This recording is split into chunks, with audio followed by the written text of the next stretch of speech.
Hello and welcome to the UK reveal of the new Suzuki GSX 8S and Suzuki V-Strom 800DE.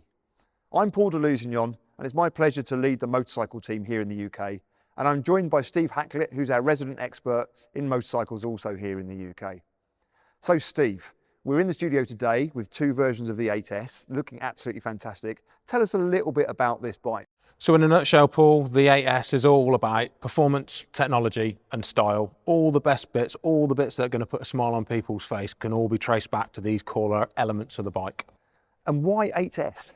So it's a brand new engine, a 776cc 270-degree crank, parallel twin, and yeah, a new platform, a new proposition, a new place in the market and a new product to draw in new customers. And there's quite a lot of product in the market already, Steve, that's around about 650, 700cc. Why 800? Why 776? Why have we gone up in that capacity? What's the benefit? The phrase is sweet spot. So what we've seen as other areas of the market and other styles of bikes have become less popular, we know about how massively important adventure bikes have been. And as we say, there's going to be an adventure bike version of this bike as well with the 800DE V-Strom. But street bikes as well, although that 600 classical middleweight segment has been really, really popular, other manufacturers have been putting bikes in that are starting to creep up a little bit, and equally some of the litre bikes, derivatives have started to emerge that are slightly lower, but there is a spot right in the middle where we can attract people from both different groups and give them a product that's going to satisfy all their needs and be really enjoyable too. You mentioned 270-degree crank. What does that mean? What's the benefit? So 270-degree crank is referring to the firing order for the two pistons, with it being a twin engine. So with a 180, one will fire, then there's an equally spaced gap, and then the other one will fire. But that gives you an engine that just doesn't have as much character and as much excitement as you get from a 270-degree crank like we've got here in the 8S. So with that offbeat firing order, the power pulse actually means you can get even more mechanical traction from the bike because you've got that extra gap between the two pulses. But then in terms of the riding experience, the way the engine sounds, you get all this gorgeous noise from the engine, whether it's just at startup at low RPM or under load when you're actually out riding the bike. And then on top of that, to negate any negatives from that extra character and the extra vibration that can be associated with that offbeat firing order, we've got an innovative new balancing system from Suzuki. So some engines will just use one balancer and it doesn't get rid of all that negative resonance, particularly when you've got an engine like this that is so strong, not only at the bottom, but all the way through the mid-range and the high RPM as well. You then get rid of that resonance. Some manufacturers have used a solution where they have a 180-degree system, so two balancers that are either side of the crank. What's new about this is ours are both at 90 degrees to the crank and equidistant as well. So it gets rid of all the unwanted vibration, but you keep all the good stuff, the great noise, the great feel, and all that enjoyment and excitement from the engine. Sounds like the engineers have been really busy inventing all that stuff, creating that to get all that character. But we already had a fantastic V-twin in our range. Why didn't they just use that? These bikes aren't going away. This is about an extra product for people to choose from. So when people have had the more classical middleweight bikes for a number of years, whether it's a Suzuki or another brand, and they want to step up, and this is part of the reason for the 776 cc engine as well. It's big enough to be a tangible step up for people that have been in that classical middleweight segment with smaller sort of 650 or just approaching 700cc engines, but bigger isn't always better. If you go too big on the cc, it starts to get too heavy, too big, and starts to compromise the chassis design, or also equally too powerful, and then you're starting to tread on the toes of the bigger litre bikes. So at 776, it's a tangible step up for people, and we'll offer them something new when they want to move on to a different style of bike. So Steve, let's talk a little bit more about that engine. I've noticed that some bikes in this class have got their power right at the peak of their rev range. I'm wondering how usable that is and compared to what we've done on our engines here. So in thinking about our engine, and I've been fortunate enough to ride the 8S, the two things that really characterise it is a really usable, flexible nature, but it's surprisingly free revving for a parallel twin as well. So the usable nature, although the bike's got some really nice peak figures, most of us don't spend our time in the high RPM ranges screaming the engines. So from really low down, you've got ample amounts of torque. In the real world, this could be coming out of a roundabout in second, third, or even fourth gear. There's so much grunt low down, and the engine makes an amazing noise while it's doing it as well. But the story doesn't end there. As you progress onto the mid-range, again, there's no drop-offs. You've still got lots of torque, lots of thrust as you're coming out of the corners and enjoying yourself on your bike. And then that continues all the way up to the peak figures that we see on the spec sheet as well. And you mentioned kind of free revving, and you mentioned about the torque and stuff. Feels like quite a big engine, but what gives it that free revving big engine feel? So it's the double overhead cam. Sometimes you might assume with a parallel twin that it might not have that free revving nature that's more akin to a 4-cylinder machine, but it's really surprising. Although you've got all the character of the twin with this bike, and then it's beautifully dialed out with the balancer system that we talked about, because it's a double overhead cam, you really get that fast spin up with the engine as well. No lag and no delay. And you mentioned the gear changes there, but of course this bike comes standard with quick shifter. You've had a chance to ride the bike. How does that feel? Yeah, so the quick shifter is not just up and down as well. Great. So it's an amazing engine, but as I've experienced on a number of different Suzukis in recent years, to elevate the engine even further, a quick shifter and our bi-directional up and down quick shifter is really the cherry on top of the cake. Whether you are after performance and you're going for those full throttle upshifts or the clutchless downshifts, it's got that performance aspect to it. But also, if you're wanting a lazier ride or you're on a different kind of bike with a more relaxed touring character, it's massively beneficial for that kind of riding as well. So Steve, let's move away from engines now and talk about the chassis. That's all new as well on these bikes. And the engineers have made the chassis out of tubular steel. There's obviously lots of other choices they could have made. So why have they made that particular choice? So there's a number of different benefits. In terms of the handling characteristics, it really aids the low speed handling of the bike. Also packaging benefits as well. The bike's got a 14-litre tank, which is perfect for bikes in this kind of part of the market. If we'd gone for, say, an aluminium chassis, it would have needed bigger section tubes to make the frame, and that would have reduced the fuel tank size. Critically, it also would have really impacted the ergonomics for the bike, because the steel sections are much smaller, but still really, really strong and helping contribute to the agility and all the straight line stability for the bike. It also means that we can make the bike available to a lot more different size and style of riders as well. And some bikes in the kind of 700 to 750, 800 cc class have got a frame that's kind of one piece, you know, the whole frame. But I notice here that we've got a separate subframe. Why have we chosen to do that? It's intrinsically got a more premium look to it, but there's some really purposeful design in there as well. It allows us, as part of our new engine and chassis, we're not only using it in this bike, but also in the V-Strom 800DE as well. So we can optimize the weight and the weight distribution for this bike to get a really sharp, enjoyable handling characteristic, but then for the V-Strom, where we need hard luggage capability, we can put a different rear subframe on that's got all the extra strength that's required for a different set of customers and a different set of needs. Equally, even on this bike, if you've got a single piece frame, everybody could have a standing drop down again, and that could potentially write off the entire bike, whereas actually having a separate frame means it's much cheaper and easier for people if that was to happen. Okay, so some great advantages there in real world kind of usability. And it looks fantastic as well, doesn't it? It's really nice to see that highlighted on the bike. Okay, so let's talk about electronics. So I know it's different between the two different bikes, what they've got. So let's talk about the 8S first of all. So what's the rider going to be experienced from an electronics point of view?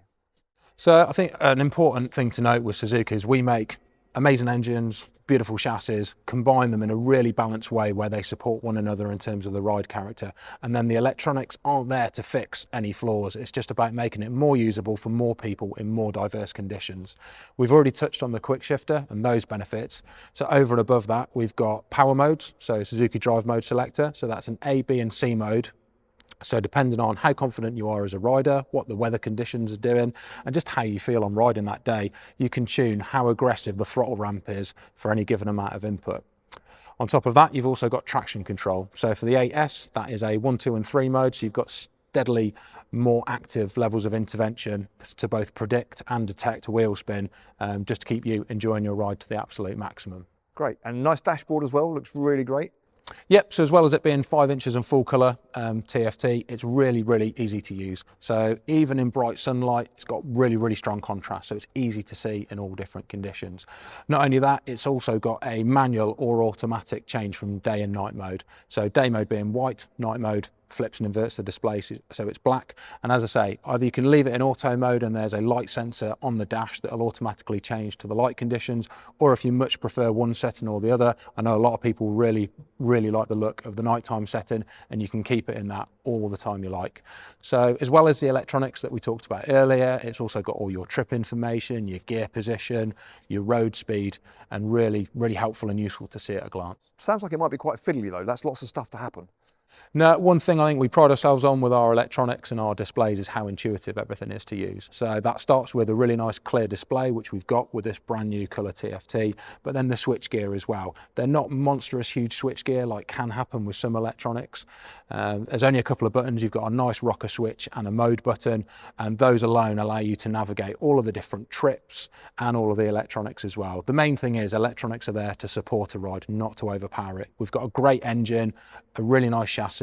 They combine brilliantly in a balance. The electronics are the cherry on top of the cake, and then that switch gear and the display is all about making it easy to use so that you can just get on with enjoying your ride, which is ultimately what it's all about. Absolutely, that's what it's all about. And now, some people have said to me, the bike doesn't have an IMU. Why not? Why did we not put an IMU on the bike? So IMU, inertial measurement unit, that would basically be a lean angle sensor that's going to feed extra data that can be powered into things like your ABS and your traction control. There's two different things. There's a point at which you might feel for a particular type of product that it really needs it. We've already talked about how much mechanical extra grip there is from the engine firing order. We'll go on to talk about things like the tyres and the brilliant chassis setup there. And it's about, if you put too much specification on a bike and you overspec it, we just make it more expensive and it's less accessible for more customers. Suzuki are a value pack product, and value isn't just throwing everything in the kitchen sink. It's the right mix of things for the right customer that mean a really rewarding ride. The electronics support the amazing chassis and engine for this bike, and it will give people everything they need without overspecking the bike and outpricing people out of the market. So Steve, you mentioned tyres, but let's talk about tyres and suspension. What are we being offered on this bike from the engineers? So we talked about the great engine and the underlying chassis, but the chassis finishing kit, the tyres and the suspension is absolutely critical to the ride experience. So both for aesthetics and performance, we've got upside down, big diameter KYB forks at the front, and then we've got a preload adjustable KYB shock at the rear. And all these settings have been carefully tested with the engineers and on our test bed in Japan to make sure the 8S performs for as many riders as well as it possibly can.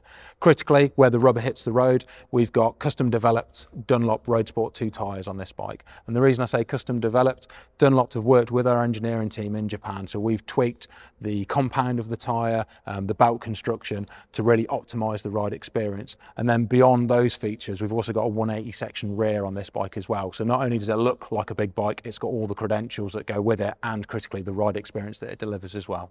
So Steve, customers love to personalise their bike, so there's a range of genuine Suzuki accessories coming. Can you talk us through some of those? Yeah, absolutely. So it's a really flexible bike that we've talked about, and the accessory range complements that beautifully.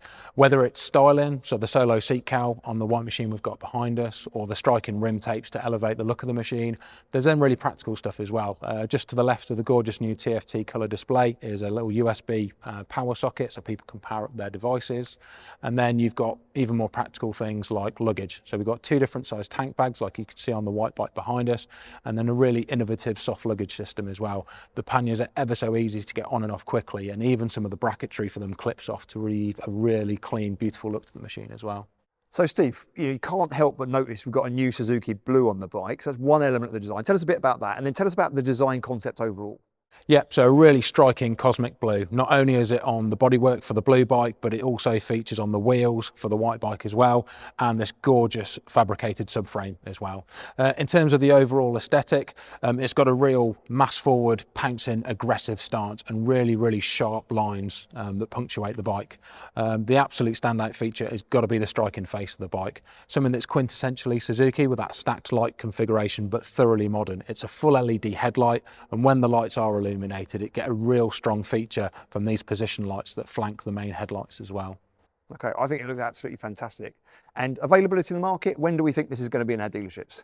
So the great news is for the hemisphere that we're in is that for springtime, so when the good weather comes, this bike will be in dealerships by then, and we'll put out on our social channels exactly as we get closer to arrival and start sale. Okay, great. So Steve, we've done a real deep dive into the 8S here today. So can you just sum it up in 3 words for me? Without question, it's got to be performance, technology and style. I think those three words sum it up really well, Steve. This bike certainly is born to thrill. But we've also launched a sibling to this bike today in the V-Strom 800DE. We haven't got one here with us today, but can you tell us something more about that bike? Why a V-Strom, why DE? So I think it's three key areas, Paul. There's the great facets of this bike that are also inherent on the 800DE. There's the things that are intrinsically V-Strom, no matter what capacity it is. And then there's the stuff that this bike brings to the table that are absolutely brand new. So in terms of the inherited features, we've got this great new engine, all the character and performance we talked about. We've got the tech in terms of the power modes, the traction control, the up and down quick shifter, and the gorgeous new colour TFT. In terms of sort of V-Stromness, it's the comfort, it's the long distance touring capability, it's the really big usable fuel tank that will give you great riding range. And then the new layer of stuff is the off-road capability. Front and back, we've got 220 millimeters of travel. Not only that, you've got 220 millimeters of ground clearance. So this is the most capable V-Strom for going off of paved roads we've ever made. So it's pretty unlimited really. So if you come across a gravel road or some adventure track you want to go down, you really can with a V-Strom. Yeah, literally any terrain, any horizon, any adventure, this is your bike. You've got all that suspension travel we've talked about. You've also got a small profile 21-inch front wheel. You've got tube tyres that are really durable and robust. It's perfect for your adventure. And there's some different technology on the V-Strom as well, isn't there? There is indeed. So as well as the things that we've already talked about on the AS, there's some extra modes that are specifically targeted at when you're going onto looser off-road surfaces. So first is in the traction control, and it's a gravel or G mode as it'll appear on the dash. What this will do is it will come in early like the most sensitive of the traction control modes, but rather than cutting power altogether, it will still deliver a predictable, consistent amount of power that means an experienced rider can choose to engage this mode and then keep the back wheel spinning on loose surfaces as they round a bend. Equally, they've got the option to fully disengage the system, just like you can on the 8S.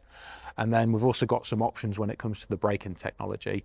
So there's two different ABS settings that appear in the top right hand corner of the dash. So you've got a 1 and a 2, so a slightly more and slightly less intrusive version of the ABS for being on these looser surfaces.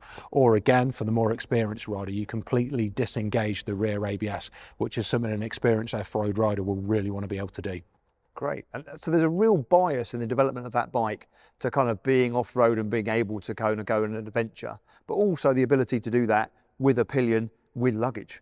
Absolutely, yeah. It's undergone extensive testing back at the factory in Japan, using lots of off-road terrain to test the bike. As you say, not just one up, but having that different subframe strong enough for 3-box aluminium luggage and a pillion, and to go onto unpaved surfaces.